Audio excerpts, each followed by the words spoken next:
Hi friends, easy quick பாயாசம். அதுக்கு ஒரு cup அரிசி, ஒரு கப் தேங்காய், 2 ஏலக்காய் போட்டு தண்ணி ஆட் பண்ணாமல் திரிச்சிக்கணும். குறகரன்னு இருந்தாலும் பரவாயில்ல. அதை ஒரு கடாயில் போட்டு 1 டம்ளர் தண்ணி விட்டு அது நல்லா கொதிக்கணும். அது திருப்பி இருக்கிறதுனால சீக்கிரம் வெந்துடும். 2 கப் வெல்லம் போட்டிருக்கேன். உங்களுக்கு தேவைன்னா கூட போட்டுக்கலாம்.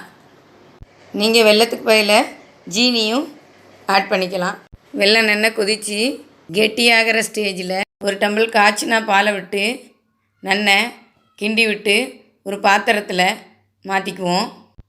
ஒரு கடாயில் நெய் விட்டு கொஞ்சம் முந்திரி பருப்பு, 1 ஸ்பூன் தேங்காய் சேர்த்து வறுத்து அது பாயாசத்தில் போட்டோன்னா டேஸ்டான குயிக்காக செய்யக்கூடிய கோகனட் ரைஸ் பாயாசம் ரெடி ஆகிடுது. இந்த வீடியோ உங்களுக்கு பிடிச்சிருந்தா like and share, comment. Okay, bye.